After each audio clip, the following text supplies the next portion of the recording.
In this second part of learning and memory, I will talk about Hebb's postulate again. Mainly, I will discuss the recent development in re-examining the Hebb's postulate by looking at one aspect of Hebb's postulate, that is the timing of pre- and postsynaptic firing, so-called spike timing aspect of the plasticity. And we begin with this study from a Retinotectal System of Xenopus. This is a good system to study topographic mapping from one region of the brain to another region. And during the development, the retina ganglion cells sends axon to tectum to make connections. The projection of retinal ganglion cell is in an orderly fashion, that near neighboring ganglion cells are projected into near neighboring tactile cells in a topographically ordered manner. In the beginning, this projection is guided by molecular cues in the retina, complementary cues that interact with each other. For example, the FA receptors interact with efferent ligands in the tectum, and the gradient of this ligand in the tectum actually directs the axon to the proper position in the tectum to make connections. However, this molecular cue in the beginning only set up a rough map, rough order between the ganglion cell and the tactile cells. As development proceeds, the sensory activity occurring within the system will refine this map so that there are more fine-grained point-to-point maps are developed in this system. Basically, the excessive connections are eliminated, and certain connections are stabilized. Now, the Hebb's idea was used here very successfully to predict this process of refinement. We remember that the Hebb said that correlated pre- and postsynaptic activity causes strengthening and stabilization of the synapse, and uncorrelated activity eliminates the synapse. Cell fires together, wire together. We can use this idea, Hebb's learning rule, to understand how that refinement of the retinotopic map occurs. For example, we know that natural images are spatially and temporally correlated, thus often simultaneously exciting neighboring retinal ganglion cells. A natural image means an object. The object always excites near neighbor ganglion cell at the same time in space and in time. So spatial temporally correlated. So input from the same tactile cells are strengthened for nearby ganglion cells, but the input from distant ganglion cells are weakened. So topographic map can be refined to more precise point-to-point map simply by Hebb's learning rule. Showing here, the red axons innervating the same tactile cell. These cells are activated because near neighbor ganglion cells are activated by natural images. And distant, the green axons are eliminated because distant ganglion cells are often less correlated with nearby cells. So in the end, that the distant axons are eliminated, you get more precise point-to-point map between ganglion cells and tactile cells. Now, our questions 10, 12 years ago was the following. Now, Hebb's idea is very useful to predict this transition, this developmental refinement. But when we talk about near neighboring cells firing together, that wire together, what timing are we talking about? Are they firing together within 10 milliseconds or within 100 milliseconds? When we say correlated firing, cell wire together by correlated firing, what correlation are we talking about? To determine precisely what is the correlation, the timing requirement. We perform direct measurements of the synaptic activity in the tadpole, in the Xenopus tadpole. We basically put an electrode into a single cells in the tectum that receive common input with these axonal input from different regions in the retina. So different retinal ganglion cells are making connections to this cell we're recording. Cell input 1, if we stimulate one region of a group of ganglion cells here, they produce a synaptic currents or synaptic potential. Current is the opposite of potential. It drives the potential. So here, synaptic current represents a synaptic strength coming off a group of synapse, group of ganglion cells, making connections to this cell we're recording. Now, input to a different region of retina also making input. So these two regions actually have converging input to the same site, same cell in the tectum. So we are recording from a tectum cells. We are exciting two regions of the ganglion cell that are making connections to the cell we are recording. So now our idea is now if we fire these cells at different time, what is the correlation we require in order for their connection to be strengthened? What is the correlation what is the timing that we eliminate the connection? So here are the experiments. So we begin with a weak stimulation that produce two different input. Input 1, input 2. We stimulate weakly, they produce a depolarization, a synaptic EPSP, EPS2 EPSP. We produce correlated excitation, correlation within 10 milliseconds. So fire input 1, and 10 milliseconds later fire input 2. Now you do this pair firing repetitively for 100 times. And look at input 1 and look at input 2, their amplitude of EPSC, the synaptic strength. The synaptic strength remain unchanged at input 1 and 2 after repetitively correlated stimulation of these two inputs. Now note that this input did not fire action potential. They are subthreshold. So it's the subthreshold correlated input, correlated by 10 milliseconds, produce no effects. So repetitive firing presynaptic retinal ganglion cell from input 1, 2 cause no change in synaptic strength. Subthreshold, the conclusion is subthreshold excitation of postsynaptic tactile cell is not effective in modified synapse. Now if we increase the stimulation to input 1 and 2 by firing more ganglion cells so that the synaptic input can now reach a threshold, fire an action potential. So you produce action potential in both input. You look, after this repetitive pairing, you get strengthening of input 1 and input 2. Both are strengthened. Right? This is what Hebb would predict. Presynaptic input, fire the postsynaptic cell, it contributes to the correlated firing, pre-post firing, and in both input, you have pre-post firing. Input 1 firing postsynaptic cell, input 2 fire here, and postsynaptic fire there. So correlated pre and post, you could produce synaptic potentiation, LTP. Persistent potentiation for a long time.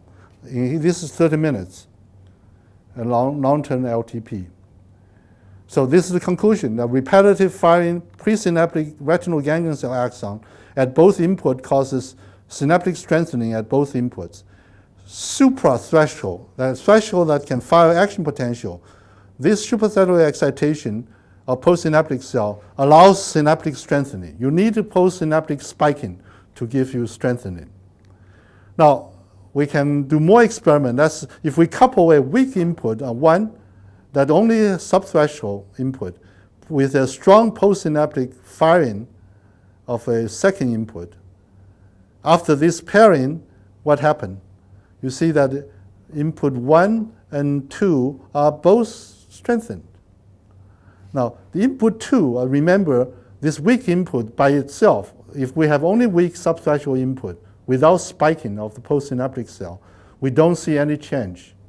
However, if you are coupled with a postsynaptic spiking, then this input will be potentiated. So this is the associative. Remember the associative LTP, that the weak input, by coupling with a strong input, you become strong. You get potentiated. So this is the conclusion. Then subthreshold subthreshold input 1 that comes before suprathreshold input 2. You get strengthening of both input. That the postsynaptic spiking causes strengthening of preceding synaptic input. So this is important, that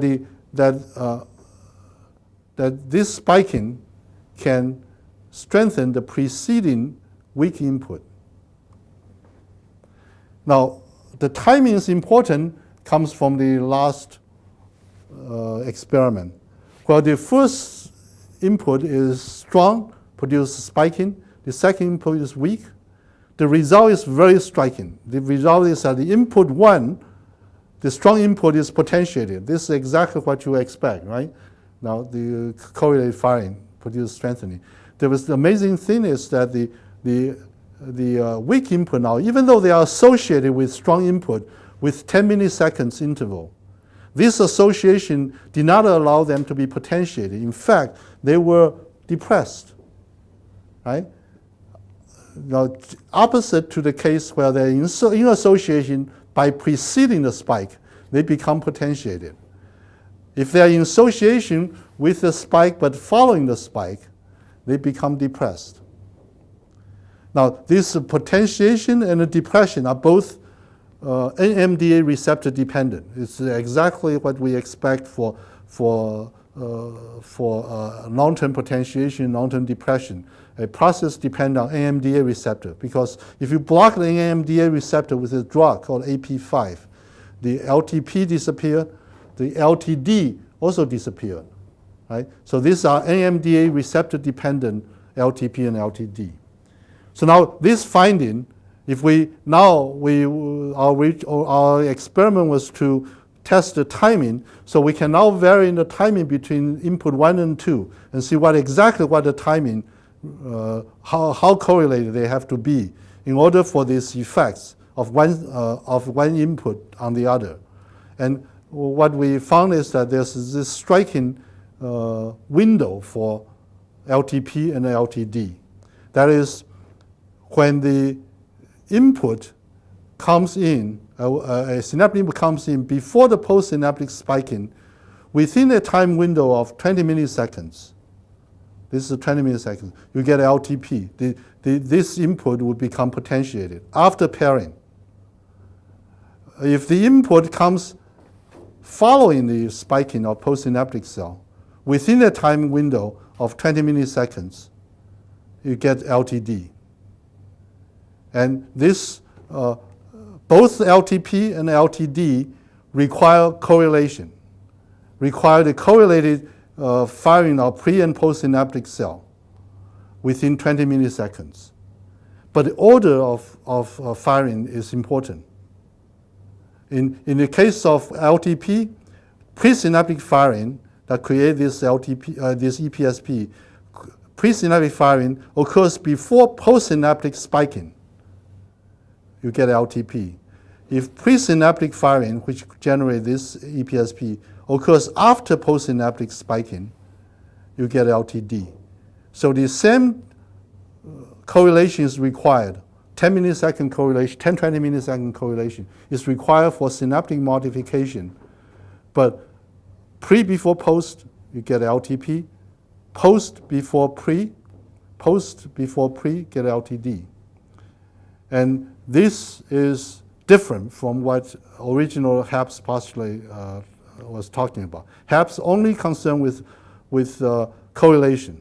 Now, Hebb's ideas of cell A firing cell B fits very well with this LTP, because cell A fire cell B means that the presynaptic input contribute to postsynaptic spiking. They have to be fired within a short period in order to contribute to postsynaptic spiking. So it gets potentiated, right? So this fits, half of this fits with Hebb's idea, but the weakening part, it doesn't fit with Hebb's original correlation-based learning rule. So when we found this, in fact, that the LTP and LTD are generated depending on the timing of pre- and postsynaptic spiking. In fact, in the field of synaptic plasticity, several other investigators already reporting this. Henry Marcron and Bruce Sackman's lab,